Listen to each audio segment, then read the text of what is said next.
Hello, everybody. Soterios Johnson here. Before we begin this episode, I'd like to say a few words about the COVID-19 outbreak and the CampCalNOW podcast. Many of you are likely staying home right now and have made the decision to put off your travel plans for the time being. We think this is a wise decision. Having said that, I'm willing to bet that many of you are eager to get back out in the world, and maybe you're already dreaming about your next California adventure. I know I certainly am.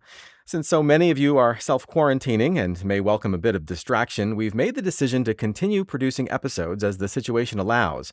Please know that we've changed our processes to ensure the safety of our staff and our guests. We are recording new interviews remotely, so guests don't have to travel to a studio and can maintain appropriate social distancing at all times. As for this episode, it showcases some of the most remote parts of California, destinations where you can enjoy natural beauty and wide open spaces while avoiding crowds. We hope you like it, and we hope things return to normal again soon. In the meantime, stay safe, and please enjoy this episode of California Now.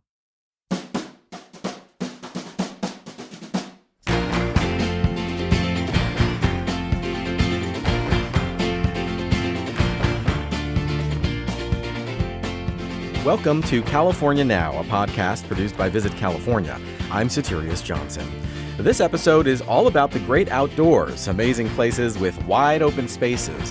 Whether you prefer the comforts of a full-size RV or want to hit the trail with just a pack and a friend, guest Dyana Kelley explains why California is an ideal destination for campers.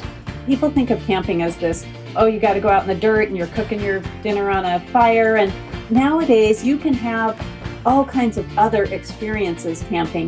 The fun of it is that it's really about what you want to get out of it. What kind of experience do you want to create? We'll also explore the striking landscapes of Pinnacles National Park. It can be a little startling almost as you enter the park. There's all these rolling hills of grass and oak trees, and all of a sudden, rising up out of that is this massive monolith, these towers of stone. And so when you see that, it can be a little jarring almost. Plus, we'll head north of Redding to check out Lake Shasta Cavern's National Natural Landmark. That's all coming up on California Now.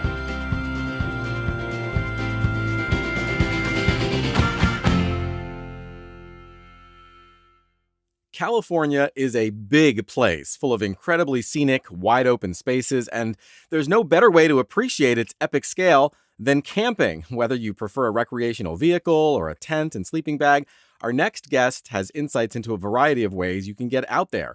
Dyana Kelley is a backpacker and heads CampCalNOW, an alliance of RV parks and campgrounds in the Western United States. Welcome to California Now, Dyana.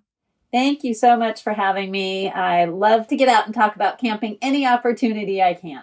Well, that's perfect for us. So let's start off with, I think one of the things that appeals to a lot of people about traveling via RV and camping in general is that it gives you a lot of independence. I mean, there are so many ways you can go about it and almost limitless places to do it in California. Tell us a bit about that.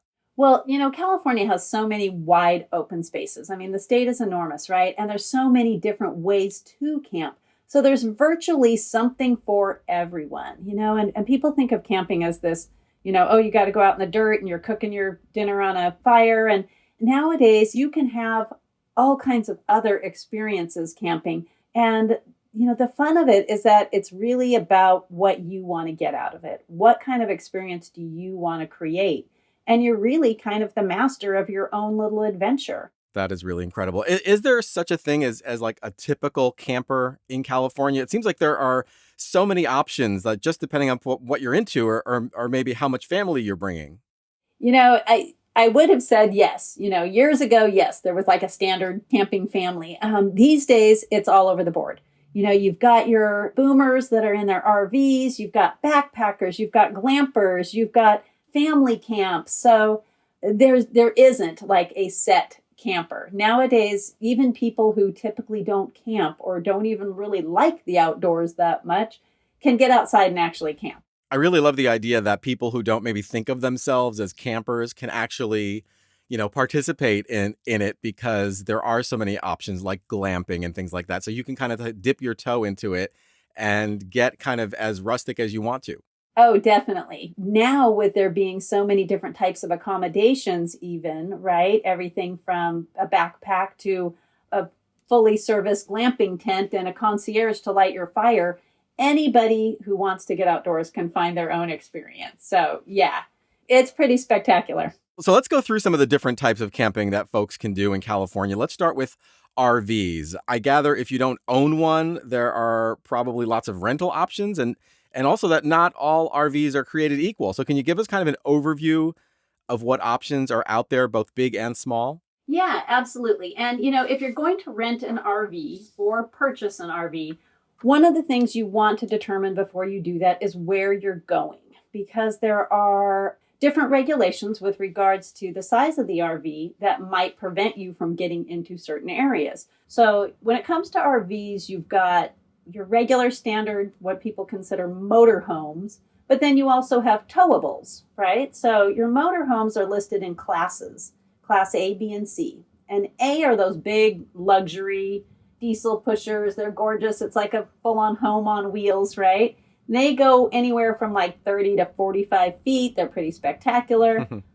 Your class B come all the way down to your camper vans. Now what we're seeing in the industry are these van conversions, right? Spectacular van conversions. Right. Where you're basically in the size of a van, but you've got everything you need in there. They go up to about 24 feet is what's considered a class B.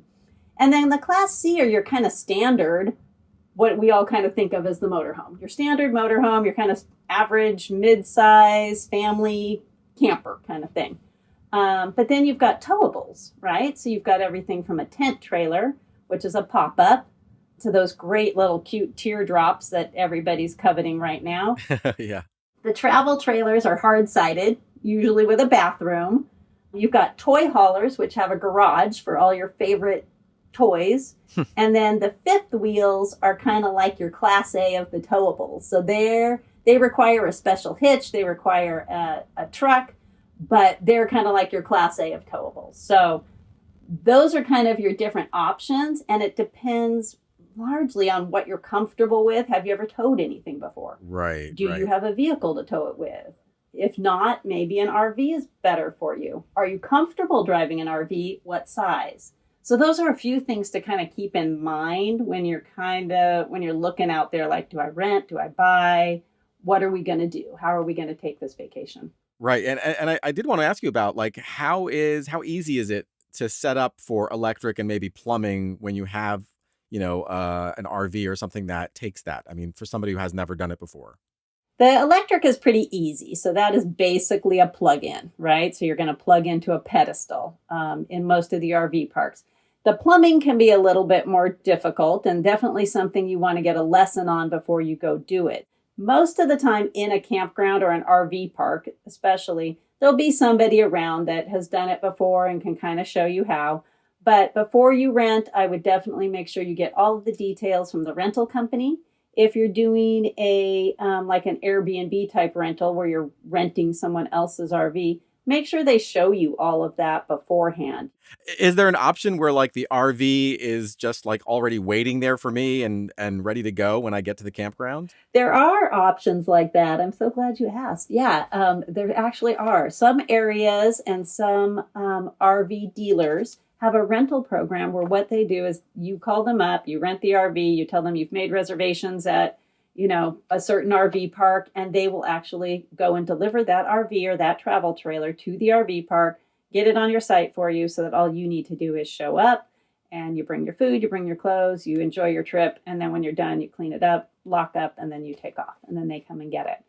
That's not available in all areas, so you'll want to call around and find out, but it is a great option for somebody who isn't comfortable towing their own vehicle. So say I'm not super familiar with California, but I'm thinking, getting out there and cozying up to nature sounds like a really ideal, getaway. I want to experience that. What's a good way to start finding and booking campsites? Well, there are numerous search engines out there right now. We actually have ours, camp-california.com, that will give you a variety of options for RV parks and campgrounds all over the state. But the best thing to do is kind of get an idea of where you may want to go. Do you want to be up in the redwoods? Do you want to be in the desert? Do you want to be at the beach? And once you kind of narrow that down, it makes it a lot easier. Like ours has a regional map on it. So you can say, oh, I can see all of California, the region I want to be in. you select the region, and then it kind of breaks it down for you. So that's the best thing to do, is kind of have some ideas on where you may want to be. Can you recommend a few places for people thinking about enjoying California from an RV? Maybe you had a stay an extra day experience yourself. What comes to mind? What's top of mind for you? Yeah, so if I was going to RV, there are a couple of places that I would recommend. There's this great spot up on the Klamath River. It's Blue Heron RV Park. It's not fancy. There's not a bunch of services, but it's spectacular. And it's on the Klamath River. And it's just a great little spot that is really, really awesome. It's like the last stop you could make before you go over the border. But I am an Eastern Sierra girl at heart. And so anything in the Walker Canyon, from the Colville Walker area down to Bridgeport, there's some amazing places in Bridgeport that you can camp and RV right there. And then one of our most popular, one of the questions that we get asked the most is all about the Central Coast, right? So your Central Coast is anything from, Big Sur down to past Santa Barbara. So anything in that Central Coast area is just spectacular. Pismo Beach happens to be extremely popular. Morro Bay, Santa Cruz, they're great, really great RV spots. So those are some of the best ones, I think, for RVing. What about for folks who just want to kind of drive in, set up a tent? What's a place that's not on everyone's bucket list, but really should be? Okay. Yeah, this is easy for me. Lava Beds National Monument. Great little campground, really more set up for tent camping than, trailers and RVs. There's like 813 different lava caves, lava tubes that you can go explore in. There's hiking trails that range anywhere from a few miles to 13 miles.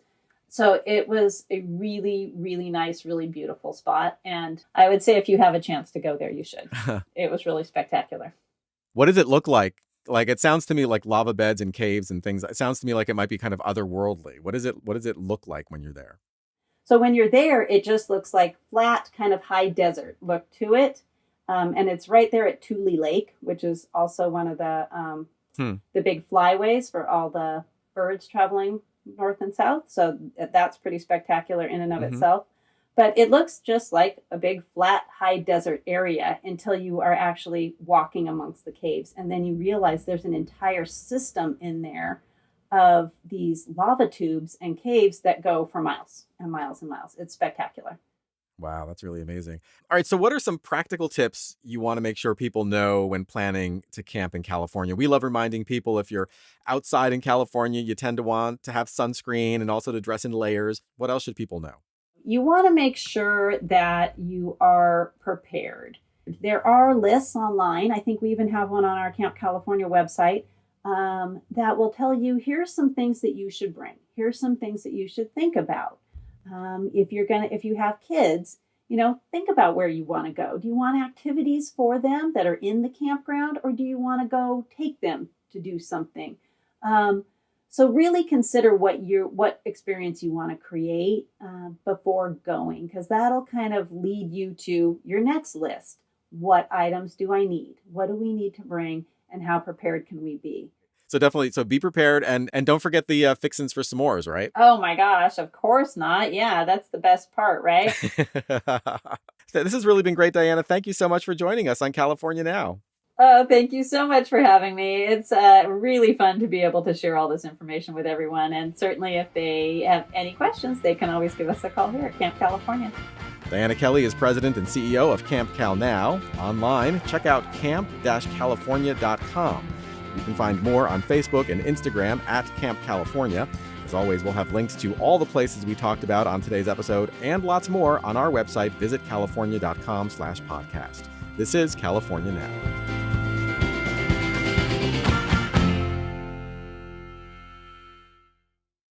California is renowned for its many national parks, monuments, and recreation areas, some over 1,000 square miles in size. Well, among the smaller, more intimate options is Pinnacles National Park, located a little over an hour east of Monterey.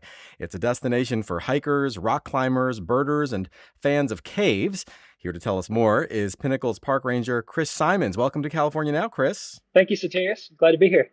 So, what makes Pinnacles special? So one of the things that I think brings people initially to the park would be our caves and our cliffs and our condors. It's kind of those central three C's that kind of most bring people initially to the park. However, once they get here, I think what really makes it special is how much of a personal experience people have on trail. And from there, people are able to more personally interact with our fields of wildflowers, our dark night skies, and these other incredible geological formations that really make the park stand out. And I've actually heard, people call Pinnacles kind of like a boutique national park, and kind of just getting to Pinnacles is kind of like leaving civilization behind, right? What's that like? Yeah, absolutely. Just the roads themselves coming into Pinnacles on both sides of the park, um, they're very narrow, they're very quiet. The surrounding ranch land for miles in every direction outside the park's borders is all farming and ranch land, and it's been very undeveloped. And so even driving to the park creates a sensation almost that you're going back in time to kind of historical California. And you see these rolling hills, almost no buildings, almost no development whatsoever, just rolling hills of flowers and grasses and trees. And so it very much kind of sets the ambiance for getting into our federally designated wilderness spaces of the park, this really wild and untamed, untrammeled element of the outdoors. I know that there are two separate entrances to the park, and it's a good idea to really plan ahead and decide which one you plan to use, because the park is kind of divided into two halves. Can you tell us a little bit about the two options? The east side of the park is kind of the busier one, and that is the side that most people come to. That is the side that has our campground on it, and so that's where most of our traffic is. There's also a west side, and the west side of the park is totally different view sheds, closer access to some of our caves and some of our trails, a brand new gorgeous visitor center, very narrow road coming in. Those two sides do not connect. The road does not connect all the way through. So it's really important that people, if you're trying to get to the campground, you want to make sure you go on the proper side, the east side. That's really great advice. The park's name has to do with some pretty spectacular rock formations you've been talking about a little bit. Can you kind of describe them for us? What do they look like when you're actually in the park? It can be a little startling almost as you enter the park. There's all these rolling hills of grass and oak trees, and all of a sudden, rising up out of that is this massive monolith, these towers of stone. And so when you see that, it can be a little jarring almost as you reach the bottom of those towers and you begin hiking up the trails. The trails kind of weave between these rock spires, and it feels like you're almost walking in a city to some degree. And especially as you get up into our high peaks, there's a section of the High Peaks Trail called the Steep and Narrow. It's steep and it's narrow, and it's just magnificent. It's like a ladder carved into the rock wall at one point, and you climb the rock wall ladder, and it just makes for this incredibly engaging experience for the hiker, where they really feel like they are kind of roughing it on the trail, winding through these towering spires. Then once you get closer, tight and cozy with this city of stone, you start noticing as well that down below in the valleys there's these cave systems, and these cave systems are not like normal caves. They're not standard caves. A lot of caves are dissolved by water or remaining lava tunnels, magma tunnels in the rock, and our caves are talus caves. That means they're rockfall caves, and so when you go through them, there's often patches of sky poking out, or you're hiking underneath boulders the size of trucks. And so when you're walking through these caves, you're looking up at these massive boulders just wedged between the rocks directly above you. And it's just incredible. Pinnacles is unusual in that it gives people an opportunity to really kind of explore the cave. So tell us about that experience, actually, getting down deep into the cave system. Our caves are very unique in the national park system because you are allowed to show yourself through the caves at your own pace. They're just on the trail. It's not a guided cave experience. You show yourself through the caves at your own pace whenever you please. So you absolutely do need a flashlight for when you come to visit. The caves themselves are, as I mentioned, they're talus caves. They're rockfall caves. And so as you're hiking and kind of crawling underneath these massive boulders above you, it's all the more important that you keep an eye on that while also keeping an eye on your feet, because water flows through our caves as well. So the more solitude you can get in the caves makes for all the better. It's dark, it's wet. Depending on how much rain we have in the cave, it can make for an incredible experience where if we get a decent bit of rain, the caves themselves will rain as the water percolates through the rock. It will drip from the cave ceiling, and it'll be like it's raining in the cave. What's it like getting to the caves? Is it doable even if I'm not like the most rugged explorer?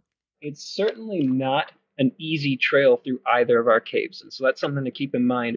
But going through the caves themselves, they're very close and very accessible. It just depends on what side of the park you come to. So on our east side of the park, we have the Bear Gulch Caves.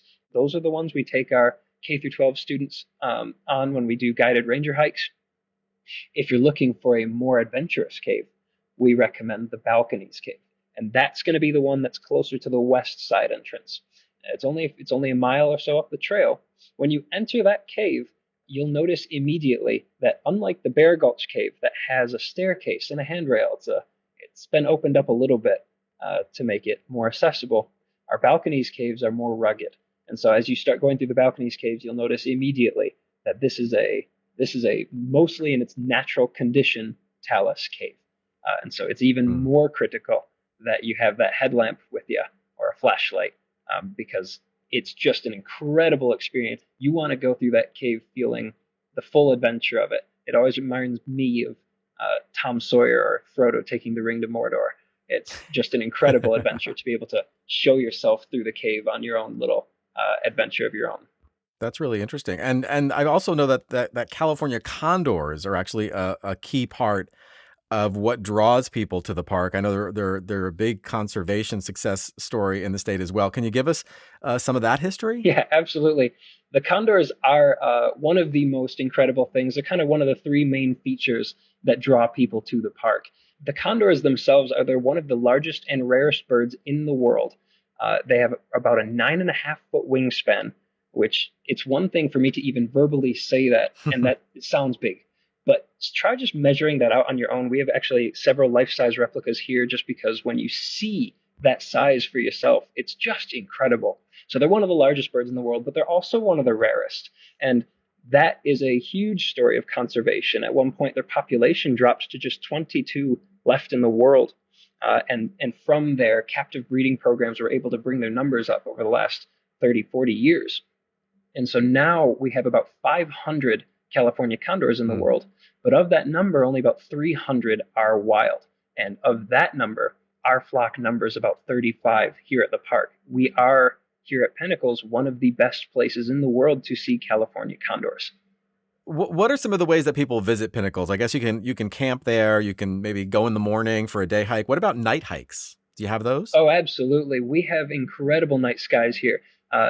Partially in a large bit of thanks to how undeveloped the surrounding ranch land of Pinnacles is. With that limited development, it gives us incredible night skies. And so we actually occasionally have star parties where astronomers will come down from San Jose, and it's a visitor interactive experience. People can come and look through the telescopes there and observe our night skies because we do have incredibly clear night skies. But even if you don't plan on coming to a star party, you're always welcome to visit our park after dark. We have an expression. We say half the park is after dark because of how much there is to do here. With that, there's always the concern of make sure that you are fully capable in yourself, because if you have your map downloaded and you're ready to go, then you don't need, our visitor centers won't be open for people to grab maps if they haven't come prepared at that time. Our facilities, our offices are all closed. And so if you're going to come after dark, then highly recommend. It's wonderful. It's a fantastic way to have the park to yourself. I myself hike at night all the time just because it's so gorgeous. Just make sure you're prepared.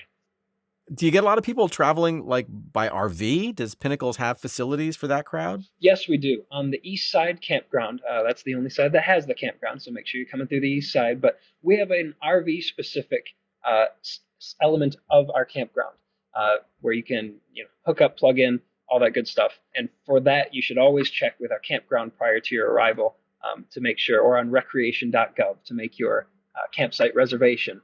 But we are fully accommodating of RVs for folks that want to travel that way. There's also many places around the park, just outside the park, opportunities for folks to like other campgrounds, both private and public, nearby areas as well, just in case our campground is full already, but you still want to come our way.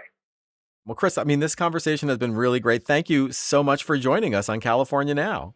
Absolutely, Soterios. Thanks for having me. Chris Symons is a park ranger at Pinnacles National Park in Central California, online at nps.gov/PINN. And you'll want to head to Instagram to see some really stunning photos at Pinnacles NPS. As always, we'll have links and lots more on our website, visitcalifornia.com/podcast. This is California Now.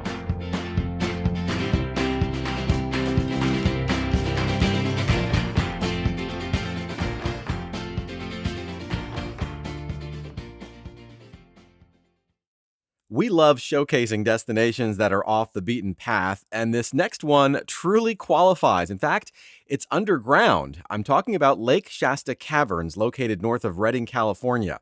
This network of caves is recognized as a national natural landmark, and pictures from inside the cave are otherworldly.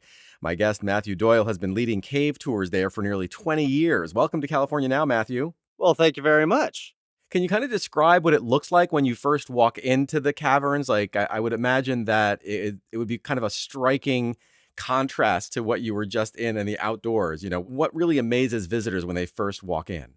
Even before you get into the cave, especially during the summertime when the majority of our guests are there and it's, 90, 100 degrees, we open that door and they get a very strong blast of cold 58-degree air, and you could hear everybody in the crowd go, "Ah!"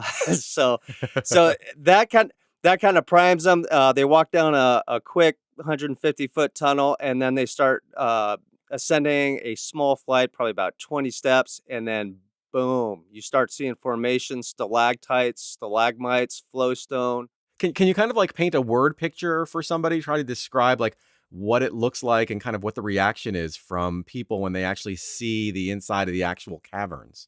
It's all crystal. So any lights that we have in there start reflecting light. So there's sparkles all over the place. If you dim the lights down low enough, it'll actually look like a starry night, or that you're sitting in the middle of space with stars all around you. Some of these stalactites are growing up to 4 or 5 feet long, about a foot in diameter, but all types of formations. And the interesting thing is all the formations are by one crystal, but they form differently. So flowstone is kind of like a rock sheet that flows over and covers the terrain of the area. So we have that in the cave. We have the stalactites, stalagmites. We also have a very rare formation. It's called a halictite, and it's formed by water pressure through the wall. The interesting part about this is stalactites hang from the ceiling, stalagmites grow up from the ground. Halictites aren't bound, so they look like giant spaghetti patches. Very interesting and very delicate work. So you have these real hard rock, but you can look at these other formations and realize that they're completely delicate. What kind of people tend to go on caverns tours? Everybody. We literally get people from all around the world. Typically, we see a large family population because it is a family adventure. That's our main demographic. That's the main people that come. Just people looking on vacation, spending time on Shasta Lake. So people, they'll come up during the week of their vacation and go on there. We have courtesy docks for those houseboats and for regular boats. So we have boat traffic coming in, families, but we also get a lot of people that are interested in caves. We also get Bigfoot hunters up there because it is a very popular area for Bigfoot. So it's not really limited. I think that's the most important thing about caves is they offer some sort of interest to every demographic, whether it's exploration, education, just stewardship, natural environment. So it's very encompassing. What about bats? Are there bats in the cave or any other kind of creatures that might be, using it as a habitat? Oh, yeah, our lovely baby brown bats. We have a small population of bats inside the cave. They're not always visible to the tour, but we usually have places where we can find and locate, but they're small. They fit in the size in the palm of your hand, and they're cute little things. They really are. That's really great. So once I'm actually in the caves, is it fairly easy to move around? Do I have to bend or stoop or anything like that to kind of get around? There's no bending, no stooping, no crawling. I'm about 5'9", and I can walk through absolutely fine, not even turn into a side. And I've had larger people, 6'2" and a couple 100 pounds, no problem. Now, the only thing we do have is a lot of stairs because we are a vertical cave. So we have about 650 stairs inside and out. So we do have options for some people that can't make it, whether they want to stay in the lower section and find some of the information there, or just head down to our visitor center and wait for their group. But it's amazing. I found out working there, you can never judge anybody. Our record was she was 94 years old, went through the cave, came out and said, I want to do this again. That's really amazing. It's nice that you have options for people who, maybe have different abilities that they can still actually, partake and experience the kind of magical environment that the caverns offer. Well, exactly. And with that mindset, I understand it's physically limiting. So in 2005, I created the Lake Shasta dinner cruises. And that was the basically 2-hour tour minus the cave and on the lake, giving them information about the cave, the fauna, animals, but also feeding them a fantastic meal. That sounds really great. And I would imagine also, being on the boat, in addition to seeing maybe the bats in the caverns, what other kind of wildlife might I see while I'm there? I mean, I've heard that maybe you might see bald eagles or bears as well, maybe catch a sight of deer swimming in the lake. That is correct. So our caverns are located on a peninsula. And even though the caverns are developed and we have a small 1-lane road going up to the caverns, it is completely remote. The closest road to us is 10 miles to the north and not connected. So being very remote, it is a nice habitat for wildlife. We have, of course, our black-tailed deer, but we also have many spottings of black bear, the California black bear, bald eagles all the time, condors, peregrine falcons, and of course, the almighty fierce gray squirrel. That's great. Let's talk a little bit about the surrounding area. What are some ways that people there like to enjoy the outdoors? I would imagine hiking would be a big one. Oh, it's an outdoor recreational paradise. We have hiking, kayaking, you name it, we do it outdoor recreation. As a matter of fact, we have on Shasta Lake, we have all of our water play. You can pretty much do anything on the water other than parasailing. So wakeboarding, skiing, fishing, and we have 32 different varieties of sport fish, anything from bass, salmon, crappie. We have crappie up there, as well as sturgeon. And minimum keep size for sturgeon is 42 inches. So this is all that's happening in Shasta Lake as far as outdoor recreation. And it really is the sky's the limit, whether you want to scale Mount Lassen or Mount Shasta or snowboard. I'm an avid snowboarder. I've been doing it for over 30 years now. That's my home. I love the mountain. Hiking trails, snowmobiling trails. We have literally thousands of miles of trails, hiking, biking, snowmobiling, motocross, OHV, you name it. Right. Sounds really amazing. And I'm a big fan of stargazing. How are the dark skies out there? Is it a good place to kind of gaze up at the stars? Oh, I'm an astronomy geek too. And yes, so one of my favorite things to do during summer is I always typically I have a boat, but every once in a while I like to get a houseboat. And there is nothing like it, even though we're rather close to Reading. There's some sort of demarcation from the foothills that you're completely in black. If there's a no moon night, you can see the Milky Way, you can see shooting stars, planet, and very bright too. It's not faded. It's amazing. That sounds like a fun twist on stargazing, doing it on the water, that sounds like a lot of fun. Oh, and it's soothing. Of course, if you can imagine on a boat, a little bit rocking back and forth and looking up at the stars, and I mean it's bright. It actually lights up a little bit of the lake, and during the summertime, between July and August, the surface temperature of the water is 75 degrees. So if it starts getting chilly while you're stargazing, you just pop in the water for a couple minutes and warm up, and then you're good. Oh, that sounds great. So for people visiting the area, what's a good place to kind of use as a base? I'm thinking maybe Reading. Is that a good place to kind of, act as your launching off point and your base of operations? If you're traveling with a family, yes, I would strongly suggest Reading because we have other family-oriented things there, like Turtle Bay Museum, Waterworks Park. So you have that. It's a nice, convenient area for the family. But if you're a true outdoor enthusiast, say like an angler or somebody that's hiking, we have cottages up on the lake, Sugarloaf and Sosdy resorts that beautiful little cabins. They have courtesy docks if you have a boat to put in the water, kitchenettes. So it's like a little condo on the lake. And if for couples, absolutely perfect. If you want a little, getaway but still have some outdoor activity right in front of you, it's all right there.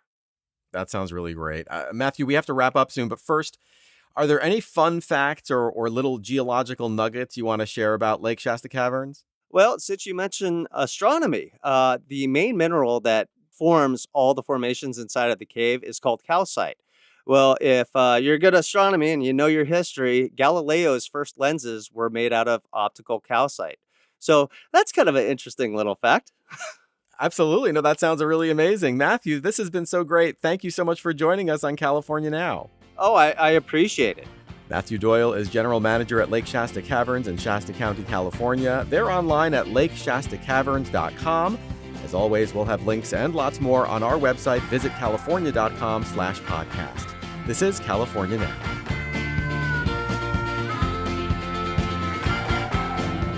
Thank you for listening to California Now. This podcast is produced by Visit California. I'm your host, Soterios Johnson. You can find our show on iTunes and Stitcher. Please subscribe, and you can learn more about California and plan your next visit at visitcalifornia.com/podcast.